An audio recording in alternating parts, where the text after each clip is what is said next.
अस्सलाम वालेकुम, आप देख रहे हैं K22 न्यूज़ और मैं हूं हसन तरोली। खबर शामिल करते हैं इंग्लैंड के शहर बर्मिंघम से, जहां पाकिस्तानी डॉक्टर्स के एजाज़ में शानदार इफ्तार डिनर का अहतमाम किया गया। College of physician and surgeons Pakistan CPSP training program के तहत हर साल दर्जनों पाकिस्तानी डॉक्टर्स तरबियत के लिए बरतानिया आते हैं, जो अपनी पेशावराना महारतों को निखार कर वतन वापस जाकर सेहत के शोबे में खिदमत अंजाम देते हैं। रवां साल 200 पाकिस्तानी डॉक्टर्स का बैच अपनी तरबियत मुकम्मल कर चुका है, जिनके एजाज़ में शानदार इफ्तार डिनर का इनेकाद किया गया। बर्मिंघम के मकामी हॉल में मुनक्कद तकरीब में बरतानिया भर से सीनियर डॉक्टर्स, कम्यूनिटी रहनुमाओं और दीगर मुअज़्ज़ज़ शख्सियात ने शिरकत की।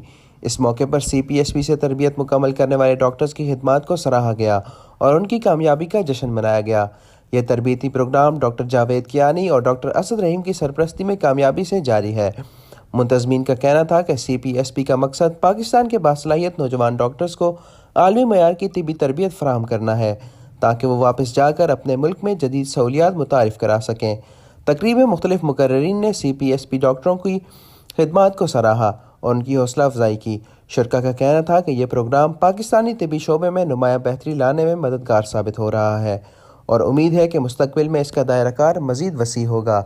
तकरीब के अख्ताम पर शुरका ने पाकिस्तानी डॉक्टरों के किरदार और CPSP प्रोग्राम की मज़ीद वसअत पर तबादला ख्याल किया। इस तकरीब को न सिर्फ एक एजाज़ी मौका करार दिया गया, बल्कि यह पाकिस्तान और बरतानिया के तिबी माहिरीन के दरमियान तावन को मज़ीद मुस्तहकम करने का ज़रिया भी साबित हुई।